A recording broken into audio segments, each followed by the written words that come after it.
શ્રી ગણેશાય નમઃ. મિત્રો, તમારું સ્વાગત છે આપણી યુટ્યુબ ચેનલ રાધાકૃષ્ણ ભક્તિધારામાં. આજે આપણે જાણીશું પોષ માસની અમાસ ક્યારે છે, સ્નાન દાન જપનું શુભ મુહૂર્ત, મૌની અમાવસ્યાની કથા વાર્તા જાણીશું. જો તમને આ વિડીયો પસંદ આવે તો આ વિડીયોને લાઇક કરજો, શેર કરજો ને આપણી યુટ્યુબ ચેનલને સબસ્ક્રાઈબ કરી બેલ આઇકન દબાવજો. તો ચાલો શરૂ કરીએ. મૌની અમાવસ્યા 2024 હિન્દુ પંચાંગ અનુસાર આવનારી દરેક તિથિ પોતાનામાં વિશેષ મહત્વ ધરાવે છે. હિન્દુ પંચાંગમાં 12 અમાસની તિથિ આવે છે, જે દરેક માસના કૃષ્ણ પક્ષમાં આવે છે. અમાસ તિથિ આપણા પિતૃઓને સમર્પિત કરવામાં આવે છે. આ દિવસે કરવામાં આવેલા ઘણા જ્યોતિષ ઉપાય તમને પિતૃદોષમાંથી મુક્તિ અપાવી શકે છે. મૌની અમાવસ્યામાં બની રહ્યો છે આ શુભ સંયોગ. આ સમયે કરવામાં આવેલી પૂજા 100 ગણું ફળ આપે છે. મૌની અમાવસ્યામાં તમામ લક્ષ્યોને પ્રાપ્ત કરવા માટે એક શુભ સંયોગ સર્જાઈ રહ્યો છે. તમને જણાવી દઈએ કે પોષ માસમાં આવતી અમાવસ્યાને મૌની અમાવસ્યા કહેવામાં આવે છે. આ દિવસે મૌન ઉપવાસ કરવો શુભ માનવામાં આવે છે, તેથી તેને મૌની અમાવસ્યા પણ કહેવામાં આવે છે. મૌની અમાવસ્યા પર એક શુભ સંયોગ સર્જાઈ રહ્યો છે. વર્ષ 2024માં મૌની અમાવસ્યાના દિવસે એક શુભ સંયોગ બની રહ્યો છે.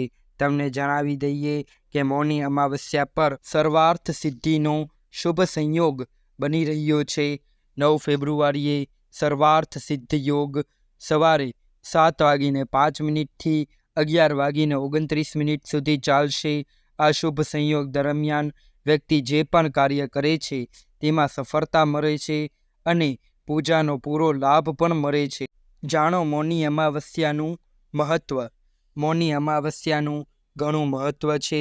આ દિવસે વ્રત રાખવાથી વ્યક્તિને સકારાત્મક ઉર્જા મળે છે. એટલું જ નહીં, વ્રત રાખવાથી વ્યક્તિ કાળસર્પ દોષ અને પિતૃદોષથી પણ મુક્તિ મેળવે છે. મૌની અમાવસ્યાના દિવસે ગંગા જેવી પવિત્ર નદીઓમાં સ્નાન કરવાથી પુણ્ય મળે છે.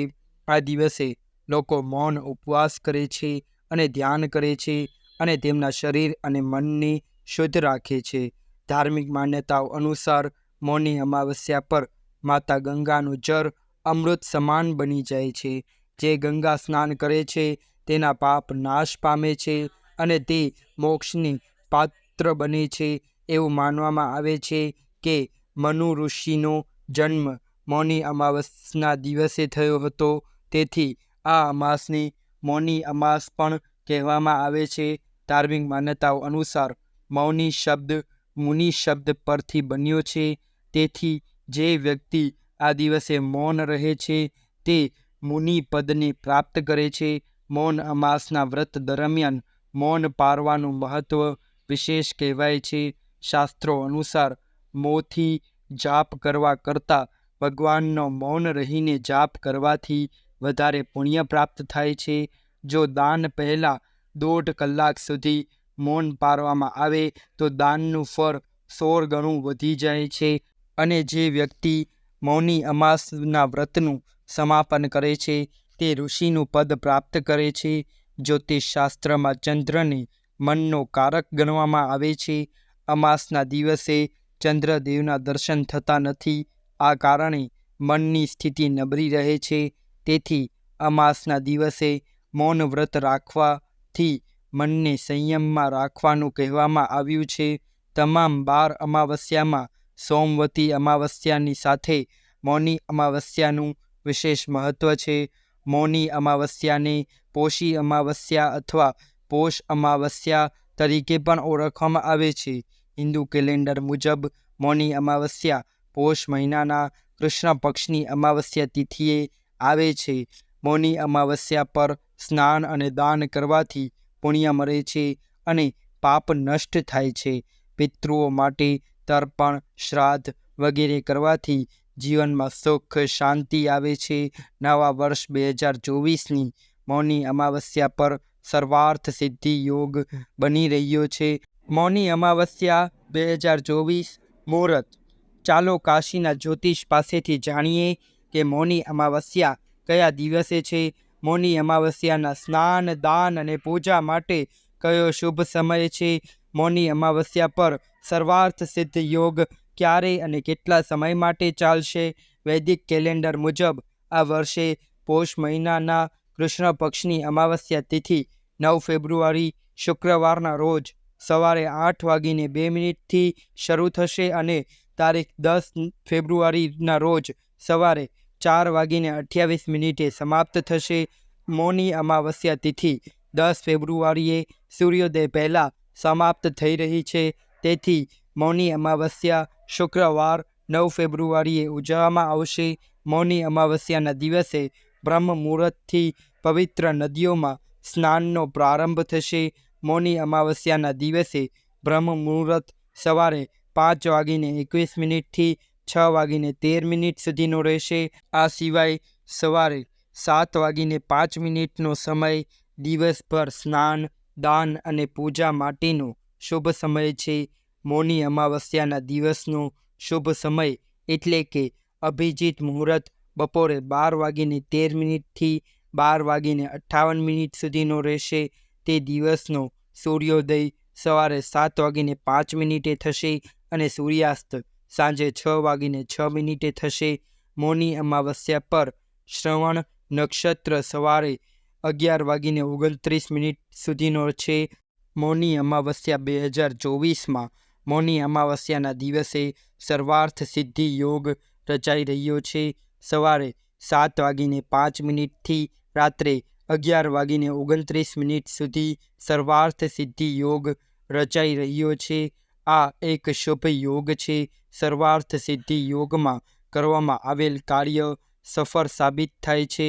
સર્વાર્થ સિદ્ધિ યોગમાં કરવામાં આવેલ દાન અને પૂજાનું પૂર્ણ ફળ આપે છે. તે દિવસે વ્યાસપીઠ યોગ પણ રચાઈ રહ્યો છે, જે સવારથી સાંજના 7:07 સુધીનો છે. મૌની અમાવસ્યાના દિવસે શું કરવું? મૌની અમાવસ્યાના દિવસે વહેલી સવારે સ્નાન કરીને મૌન રહેવાની પ્રતિજ્ઞા લો.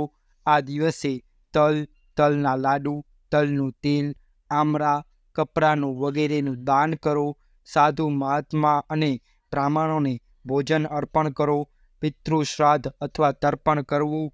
મહિલાઓ પીપળાના ઝાડ નીચે ભગવાન વિષ્ણુની પૂજા કરે છે. તેનાથી ભાગ્યમાં વધારો થશે. પીપળાની પૂજા કરતી વખતે આ મંત્રનું જાપ કરવો જોઈએ. મૂલતો બ્રહ્મ રૂપાય, મધ્યતો વિષ્ણુ રૂપિણી, અગ્રતઃ શિવ રૂપાય, વૃક્ષરાજાય તે નમઃ. મૌની અમાવસ્યાના દિવસે ભક્તોએ શાંત રહેવું જોઈએ અને પોતાનામાં રહેલા ખરાબ અવગુણોને પણ દૂર કરવા જોઈએ. અમાવસ્યાના દિવસે તુલસી પૂજા કરવી જોઈએ. તુલસી પૂજા કરતી વખતે આ મંત્રનું જાપ કરવો જોઈએ. મહાપ્રસાદ જનની, સર્વ સૌભાગ્ય વર્ધિની, આધિ વ્યાધિ હરા નિત્ય, તુલસી ત્વમ નમોસ્તુતે. અને તુલસી માતાના 8 નામનું પણ સ્મરણ કરવું જોઈએ. વૃંદા, વૃંદાવની, વિશ્વપૂજિતાઃ, પુષ્પસારા, વિશ્વપાવની, તુલસી, નંદિની, કૃષ્ણજીવની. મૌની અમાવસ્યા પર શું ન કરવું જોઈએ? સ્નાન કરતી વખતે બોલશો નહીં. જો શક્ય હોય તો સમગ્ર દિવસ દરમિયાન શક્ય તેટલો મૌન રહેવાનો પ્રયાસ કરો. બોલથી પણ ઘરમાં ઝઘડો ન કરો. કોઈથી સાથે ઝઘડો કે વિવાદ ન કરો. શરીર પર તેલ ન લગાવો. કોઈ પણ પ્રકારનો મેકઅપ ન કરો. ખૂબ જ સરળ બનો. બ્રહ્મચર્યનું પાલન કરો. લાંબા સમય સુધી સૂવું નહીં. નોનવેજ, આલ્કોહોલથી દૂર રહો. સુમસાન સ્થળોએ ન જશો. ખાસ કરીને સ્મશાન ભૂમિ કે કબ્રસ્તાનની નજીક પણ ન જાઓ. મૌની અમાસની વ્રતકથા. પ્રાચીન સમયમાં કાચીપુરીમાં દેવસ્વામી નામના બ્રાહ્મણ રહેતા હતા. તેમની પત્નીનું નામ ધનવતી હતું. તેમને 7 પુત્રો અને 1 પુત્રી હતી. પુત્રીનું નામ ગુણવતી હતું. 7 પુત્રોના લગ્ન કર્યા પછી બ્રાહ્મણે તેના મોટા પુત્રને તેની પુત્રી માટે વર શોધવા મોકલ્યો. તેણે એક જ્યોતિષને છોકરીની કુંડળી બતાવી, જેણે કહ્યું કે છોકરીના લગ્ન થતાં જ તે વિધવા થઈ જશે. જ્યોતિષની વાત સાંભળીને બ્રાહ્મણનો પુત્ર દુઃખી થઈ ગયો અને તેનો ઉપાય પૂછ્યો. જ્યારે ઉકેલ વિશે પૂછવામાં આવ્યું ત્યારે જ્યોતિષે કહ્યું કે સિંહલ દ્વીપ પર સોમા નામની એક ધોબી રહે છે. જો તે ઘરે આવીને તેના લગ્ન પહેલાં પૂજા કરે તો આ ખામી દૂર થઈ જશે. બ્રાહ્મણે ગુણવતીને તેના સૌથી નાના પુત્ર સાથે સિંહલ દ્વીપ મોકલ્યા. તે બંને સમુદ્ર કિનારે પહોંચ્યા અને તેને પાર કરવાનો પ્રયાસ કર્યો. જ્યારે સમુદ્ર પાર કરવાનો કોઈ રસ્તો ન મળ્યો ત્યારે ભૂખ્યા અને તરસ્યા એક વરના ઝાડ નીચે આરામ કરી રહ્યા હતા. ગીધનો એક પરિવાર ઝાડ પર મારામાં રહેતો હતો. તે સમયે મારામાં માત્ર ગીધના બાળકો હતા. તેઓ સવારથી ભાઈ બહેનની ગતિવિધિઓ જોઈ રહ્યા હતા. સાંજે જ્યારે ગીધના બાળકોની માતા ખોરાક લઈને મારામાં આવી ત્યારે તેઓએ ભાઈ બહેનની વાર્તા કહેવાનું શરૂ કર્યું. તેમની વાત સાંભળીને ગીધની માતાને નીચે બેઠેલા ભાઈ બહેનો પર ખૂબ દયા આવી અને બાળકોને ખાતરી આપી કે તેઓ તેની સમસ્યાનું નિરાકરણ કરશે અને કહ્યું, હું તમારી સમસ્યાઓ વિશે જાણું છું. આ જંગલમાં મને જે પણ ફળો અને ફૂલો મળશે તે હું તમારા માટે લાવીશ અને સવારે હું તમને સિંહલ દ્વીપમાં ધોબી પાસે લઈ જઈશ. બીજા દિવસે સવાર પડતાં જ માતા ગીધ બંને ભાઈ બહેનોને સમુદ્ર પાર કરીને સિંહલ દ્વીપ પાસે સોમા નામના ઘરે લઈ ગયા. ગુણવતી દરરોજ સવારે સૂર્યોદય પહેલાં સોમાનું ઘર સાફ કરતી હતી. એક દિવસ સોમાએ તેની પુત્રવધૂને પૂછ્યું કે દરરોજ સવારે તેમના ઘરની સફાઈ કોણ કરે છે. વખાણ કરવા માટે પુત્રવધૂએ કહ્યું, અમારા સિવાય કોણ કરતું હશે?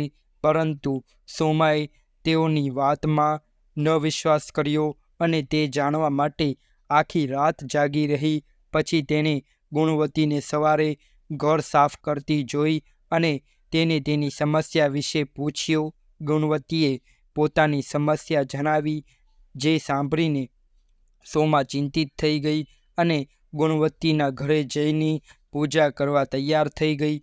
સોમાએ બ્રાહ્મણના ઘરે આવીને પૂજા કરી, પરંતુ તેમ છતાં ગુણવતીના લગ્ન થતાં જ તેના પતિનું અવસાન થયું. પછી સોમાએ તેના તમામ પુણ્ય ગુણવતીને દાનમાં આપી દીધા, જેનાથી તેના પતિ જીવતા થયા. પરંતુ પુણ્યના અભાવે સોમાના પતિ અને પુત્રનું અવસાન થયું. સિંહલ દ્વીપ પાછા ફરતી વખતે સોમાએ પીપળાના ઝાડની છાયા નીચે ભગવાન વિષ્ણુની પૂજા કરી અને પીપળાના વૃક્ષની 108 વાર પરિક્રમા કરી. તેના પુણ્યને કારણે પરિવારના તમામ સભ્યો જીવિત થયા. આમ મૌની અમાવસ્યાના દિવસે પવિત્ર નદીમાં સ્નાન કરીને, ભગવાન વિષ્ણુની પૂજા કરીને અને પીપળાના ઝાડની પ્રદક્ષિણા કરવાથી મનવાંછિત ફળ મળે છે અને પરિવારના સભ્યો પર ભગવાનની કૃપા હંમેશા બની રહે છે. પોષ અમાવસ્યાના ઉપાય. અમાવસ્યાના દિવસે દાન કરવું શુભ માનવામાં આવે છે. અમાવસ્યાની રાત્રે કરવામાં આવેલા ઉપાયોથી માતા લક્ષ્મી પ્રસન્ન થાય છે. જો તમે પણ દેવી લક્ષ્મીને પ્રસન્ન કરવા માંગતા હોવ તો અમાવસ્યાની રાત્રે ઘરના મુખ્ય દરવાજામાં અથવા ઘરના ઉત્તર પૂર્વ ખૂણામાં લાલ રંગની વાટ અથવા દોરાથી બનેલી લાંબી વાટથી ઘીનો દીવો પ્રગટાવો. દીવો પ્રગટાવતી વખતે મંત્ર બોલો, ઓમ શ્રી હિમ ક્લીમ શ્રી સિદ્ધિ લક્ષ્માય નમઃ. આ છે વૈભવ લક્ષ્મીનો મંત્ર. આ મંત્રનો 108 વાર જાપ કરો અને તમારી બધી મનોકામનાઓ પૂર્ણ થવા લાગશે. મિત્રો, તમને આ વિડીયો પસંદ આવ્યો હોય તો આ વિડીયોને લાઈક કરજો, શેર કરજો અને આપણી યુટ્યુબ ચેનલને સબસ્ક્રાઈબ કરી બેલ આઇકન દબાવજો અને કોમેન્ટ બોક્સમાં શ્રી હરિ વિષ્ણુ અવશ્ય લખજો. ધન્યવાદ. હર હર મહાદેવ.